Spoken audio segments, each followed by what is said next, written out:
janjimu mati aku. Waduh. Oh. Patake janjimu kowe. Wah.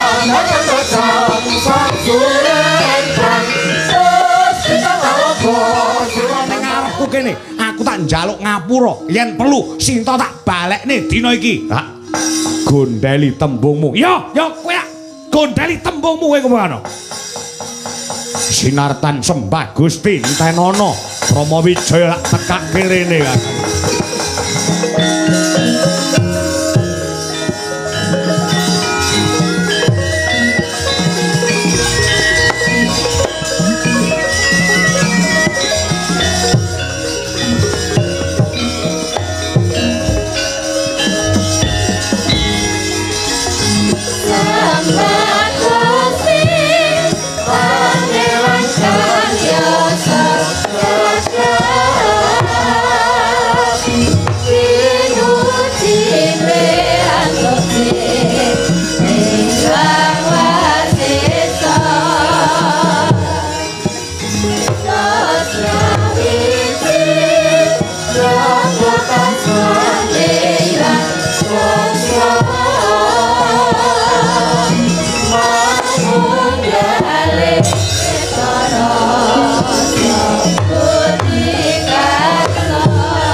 Sedakep saluku tunggal nutupi babahan Hawasanga. Mandeng pucuking grana anut marang geyonganing kayun. Kayungyun angayati parutama kaya mati jroning urip. Urip jroning tumeka pati liyep mlayap ing aluyuk. Pindha pecating supena sumusuping ngrasa jati-jatine Sang Kumbakarna. Dasare satriya nadan wujud raseksa gentur tapane manteng semedine nyuwun marang purbaning Gusti Kang Maha Kawasa neting cipta arsa muter giling kahanane Sri Rama Wijaya Prapta ana ngarsane ingkang Raka Sang Rahwana neting cipta kepengin dadi duta pedamen men lerem praprangan agung ing negara Ngalengka. Acarita kaidenan dening purbaning Gusti ingkang kaya jagat sak pandurat sak kedheping netra Sri Rama Wijaya Prapta ana ngarsaning Kang Rama.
Gonjang ganjing langit kelap-kelap katon lir gincanging alis risang mawe gandrung sabarang kadulu sabarang kadul wukir moyak mayek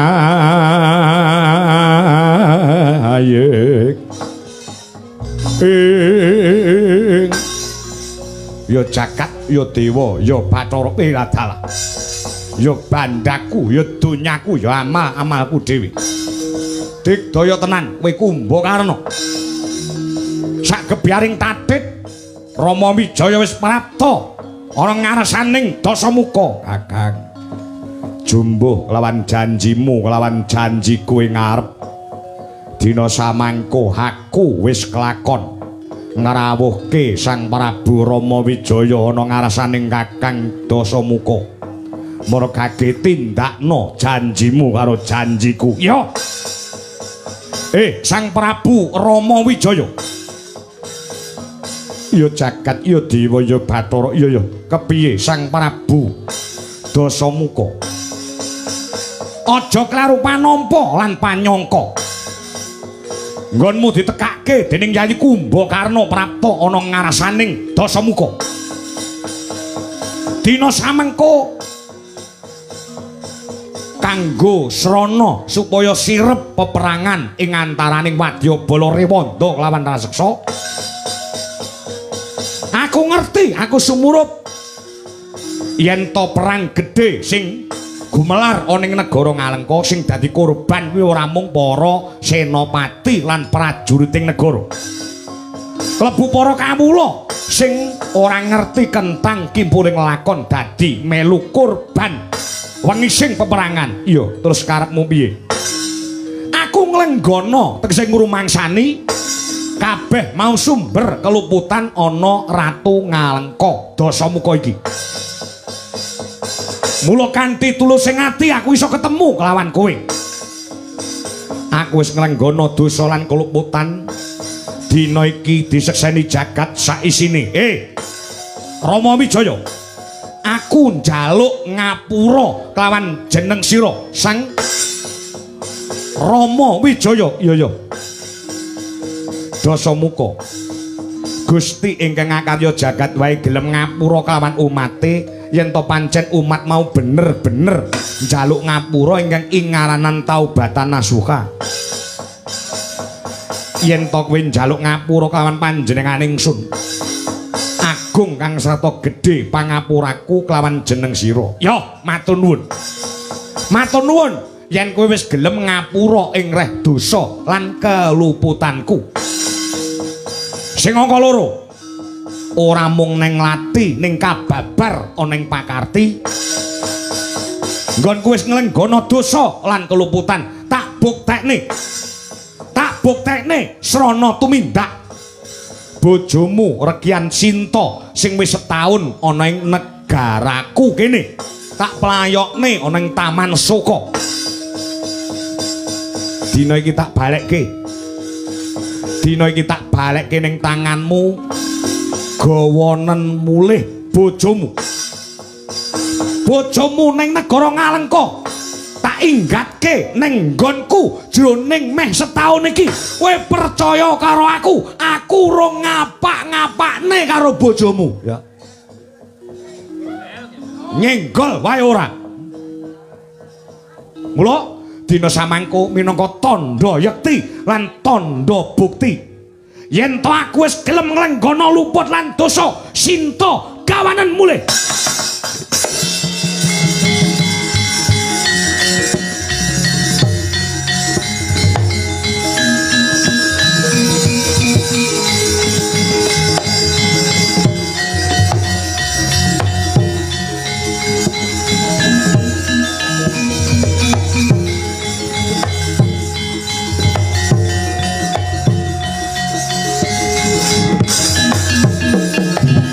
kanggo sasumbara lindhu gatara bumi gunjing gumaludhuk guntur gato gumukang colonidi lumembak banyu kumambang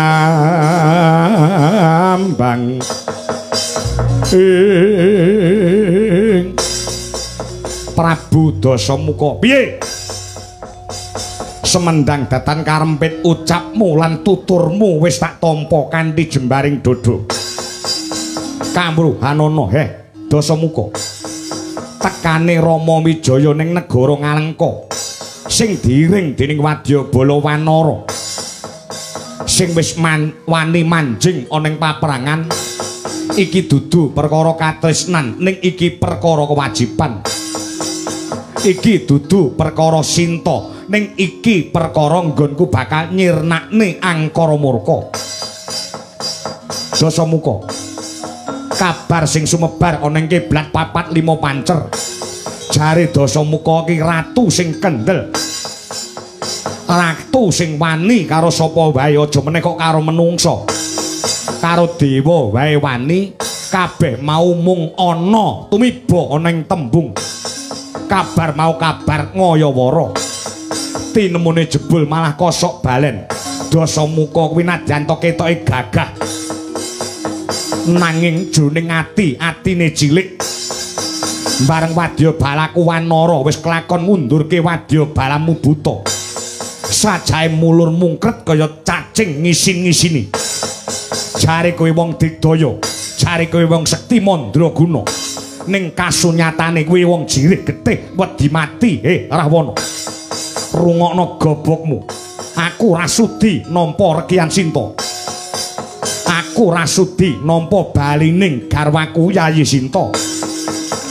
Aku gelem nggawa bali Yayi rekian para Sinta ning barengi ndasmu gumlundung ing Bantala Biangsat. Cangkem apa kowe? Pengen modar kowe. Lampat pedang Mentara.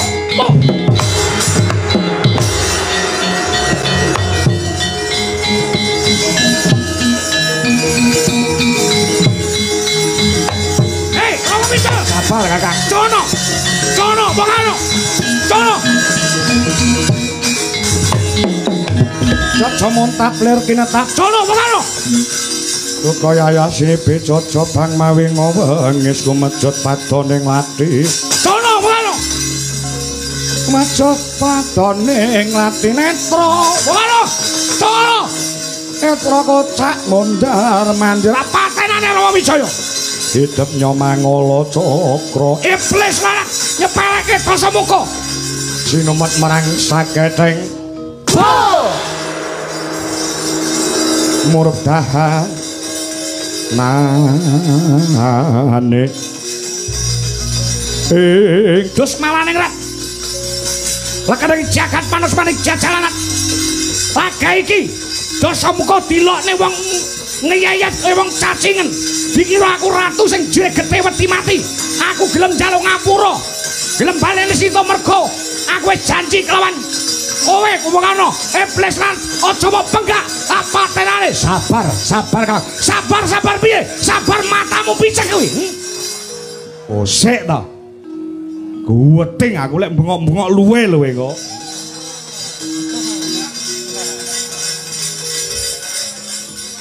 Sapa sing ora lara atine? Dilokne aku ki satria jine getih wedi mati. Ing atase dewa wae karo wedi. Diapure Rama Wijaya nyepek ning mulur mungkret kaya cacing atiku. Aku atiku ki gedhe. Aku kaya sapa wae wani. Sabar Kakang, sabar. Sapa sabar luhur wekasane. Ora iso sabar. Sabar.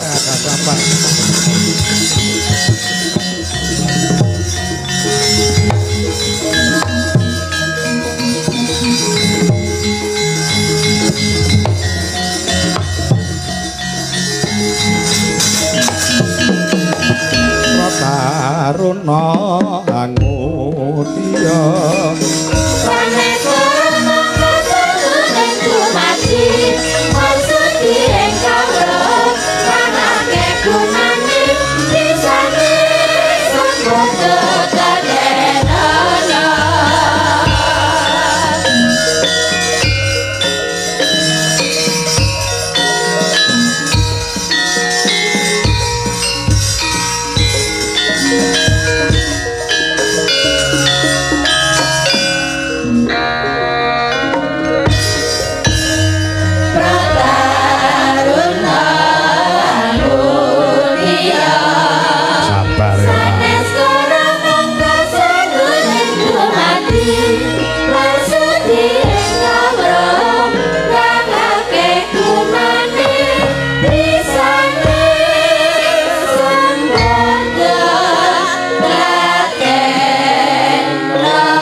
Tembunge para bene sepuh sapa sabar luhur wekasane. Yo. Tembunge agama ngandharake innallaha ma'asobirin. Aku ngerti artine. Artine apa? Sekali merdeka tetap merdeka. Ndasmu. Wong sabar kuwi dadi kekasih Gusti ingkang ngakarya jagat. Wong ki nek nesu kesadaran ana ing pikir kelong 20%. Mula aja nemtokne apa-apa. Nalikane kuwi kegubel karo hawa nafsu. Sabar. Yo, aku tak sabar. Aku jane wong sabar-sabare wong. Pomaku ora dijarak ngono jane aku ora tau nesu. Yo. Wis sabar, wis lerem atimu. Wis. Malah guyu. Aku eling janjimu karo janjiku. Janji apa? Aku pisanan kok kon ngopo? Njaluk ngapura kelawan Rama Wijaya. Wis sak tindakne apa urung? Ya, wis tak mok tindakne kanthi bener becik. Merga Rama Wijaya wis tak tekake rene. Yen ngono janji sing angka 1 wis lebur. Saiki sing janji angka 2 apa? Janji sing angka 2 kowe njaluk apa? Kowe mbalekne Rekyan Sinta. Tembungku wis mbalekne ning Rama Wijaya apa urung? Sinta wis tak tembung, tak balekke ning Rama Wijaya apa wis? Wis. Kowe krungu dhewe? Krungu dhewe. Ning nek nganti Rama Wijaya ora gelem nampa Sinta, janjimu karo janjiku kowe kudu piye? Aku dadi senopatimu. Tak tagih janjimu. Mati aku. Waduh. Oh. Tak tagih janjimu kowe. Wah. Ya, mutiar ora kowe.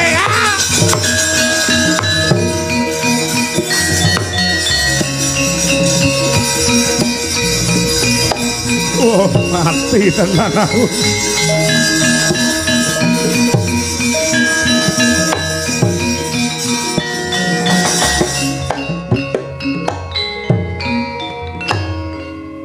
Kowe kandha satriya Lati lan Makarti kudu nyawiji. Tegese apa sing diucapake kudu kababar ing kasunyatan. Kowe janji kalawan aku yen aku gelem balekne Sinta. Nek Rama Wijaya ora gelem nampa kowe dadi senopati, senopatiku, senopati negara Ngalengka. Gusti ingkang ngakarya jagat. Tinemune jebul durung karuan. Durung karuan yen sedya sing becik, sedya sing hayu bakal manggih rahayu. Aku mung kepengin rukun. Aku mung kepengin dadi srana dutaning pedamen. Nanging yo kene lakon iki mbandel marang aku. Dewa, dewa. Aku njaluk pepadang rasa dadak nyebut tembung dewa lan Gusti ingkang kaya jagat. Bakune dina iki kowe kudu madheg senopati. Kowe kudu madheg senopati dadi senopati ning Dasamuka. Ya, Kakang, tak tuhoni janjiku, Kakang. Ya. Sajeke urip aku ora nate nglincati janjiku. Aku bakal dadi senopati ning aja kegeden mustaka. Aja rumangsa bungah kowe Kakang Rahwana. Nggonku bakal dadi senopati nrajang barisane Rama Wijaya. Aku ora mbelani dapurmu Kakang. Nanging aku mbelani bumi putah darah bumi kelahiranku negara Ngalengka. Kowe mbelani aku karepmu ora ya karepmu. Bakune kowe maju perang ya aku maju perang Kakang. Aku maju perang. Nyawaku tak udhokne kanggo bumi pertiwi Ngalengka. Sawangen saka kadohan tak rangsangi Rama Wijaya sawadya balane kethek.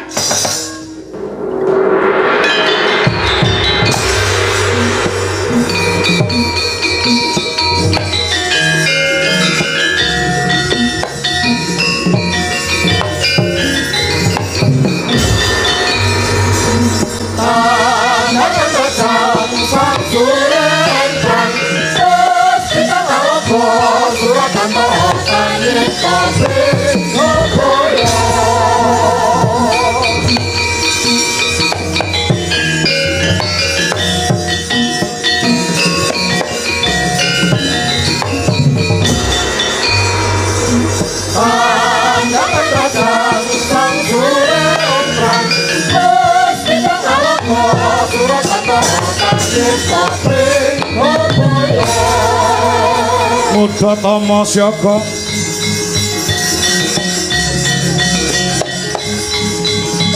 Kumbakarna Senopati Kumbakarna Senopati Kumbakarna Senopati yo Kumbakarna Senopati Kumbakarna Senopati Kumbakarna Senopati Kumbakarna Senopati yo Kumbakarna Senopati yo